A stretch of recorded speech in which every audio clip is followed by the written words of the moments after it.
Hi అండి, అందరికీ నమస్తే. నేను ఈరోజు రెసిపీ వచ్చేసి ఈ దీపావళికి మంచి స్వీట్ చూపిస్తున్నానండి, మిల్ మేకర్ హల్వా. మీరు ఒకసారి ఇది ట్రై చేయండి. ఈ దీపావళికి చాలా బాగుంటుంది, అలాగే హెల్తీ కూడా. ముందుగా మీరు మిల్ మేకర్ని వేడి నీటిలో నానబెట్టుకోవాలి కాబట్టి 2 గ్లాసుల వాటర్ వేసుకొని కొద్దిగా గోరువెచ్చగా కంటే మరికొంత వేడిగా తయారు చేసుకోండి. వేడి నీళ్ళు అంటే గోరువెచ్చ కంటే కొంచెం వేడిగా ఉండాలి.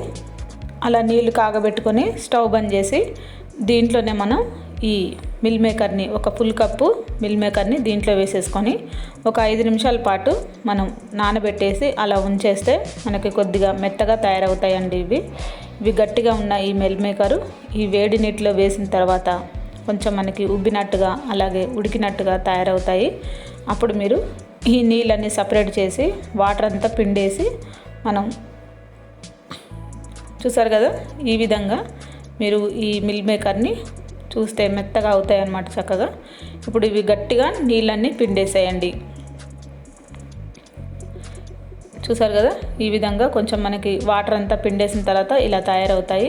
మీరు చేత్తో మెదుపుకున్నా కానీ మెత్తగా అవుతాయి. లేదంటే అలా నాకు నచ్చలేదు అని అనిపిస్తే మీరు మిక్సీలో వేసుకొని ఇలా కచ్చాపచ్చాగా కొంచెం మిక్సీ పట్టేసుకోవచ్చు.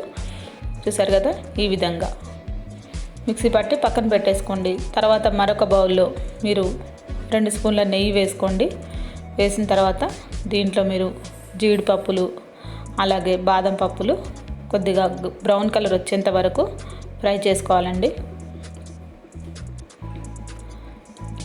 ఇలా ఈ విధంగా ఫ్రై అయిన తర్వాత ఇది ఒక సపరేట్ బౌల్లోకి తీసి పక్కన పెట్టేసుకోండి. ఫ్రై అయిన తర్వాత అదే నెయ్యిలో మనం మిక్సీ పట్టుకున్న ఈ మిల్ మేకర్ మిశ్రమాన్ని దీంట్లో వేసేసుకోవాలి.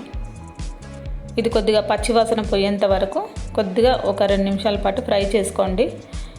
అంటే డైరెక్ట్గా కాకుండా కొంచెం నేతిలో వేయించుకుంటే ఈ మిల్ మేకరు పచ్చి ఫ్లేవర్ అన్నది పోతుందన్నమాట.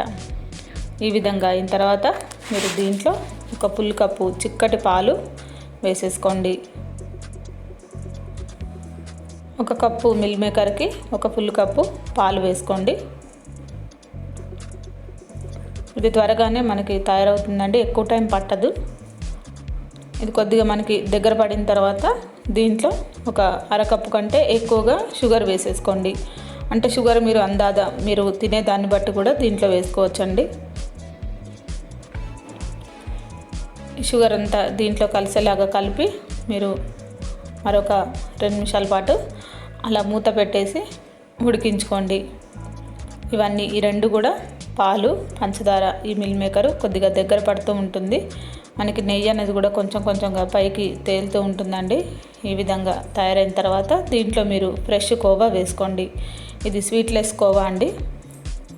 మీరు పంచదార దీంట్లో వేశారు కాబట్టి షుగర్లెస్ కోవా వేసుకోండి. ఒకవేళ మీరు పంచదార ఇష్టం లేని వాళ్ళు స్వీట్ కోవా కూడా దీంట్లో వేసుకోవచ్చు, చాలా టేస్టీగా ఉంటుంది. ఇలా కోవా వేసిన తర్వాత మరికొంత నెయ్యి దీంట్లో వేసేసుకోండి. హల్వాకి మనం ఎంత నెయ్యి వేసుకుంటే అంత రుచి వస్తుంది. నేను దీంట్లో ఫుడ్ కలర్ వేయట్లేదండి, ఈ మిల్ మేకర్ కలరే చాలా బాగుంటుంది దీనికి. అలాగే ఇదే కలర్తో న్యాచురల్ కలర్తో మీరు తినేయచ్చు. కావాలనుకున్న వాళ్ళు కుంకుమ పువ్వు వాటర్లో నానబెట్టేసుకొని పాలల్లో కానీ దీంట్లో నానబెట్టుకొని వేసుకోవచ్చు. అలాగే దీంట్లో ఇలాచీ పౌడర్ కూడా ఒక 1/2 స్పూన్ వేసేసుకోండి. చివరిగా మనం ఈ బాదం జీడిపప్పు వేసేసుకుంటే మనకి మిల్ మేకర్ హల్వా రెడీ అయినట్టే. చాలా సింపుల్ కదండి. ఈ దీపావళికి మంచి హెల్దీ ఈ రెసిపీని మీరు ట్రై చేయండి, చాలా బాగుంటుంది. అలాగే మీకు హెయిర్ గ్రోత్ కూడా చాలా బాగుంటుందండి ఈ మిల్ మేకర్ వల్ల. మీరు కర్రీస్లో కానీ ఇలా స్వీట్ కానీ తయారు చేసుకొని తినొచ్చండి. ఇలా ఈ విధంగా ఈ దీపావళికి మీరు చక్కగా ఇలాంటి స్వీట్స్ మరికొన్ని చూపిస్తాను, మీరు ట్రై చేయండి. చాలా బాగుంటుంది, చాలా హెల్తీ కూడా. ఓకేనా ఫ్రెండ్స్, మీ అందరికీ వెరీ వెరీ థ్యాంక్ యూ అండి. అందరు కూడా ఒకసారి ట్రై చేయండి.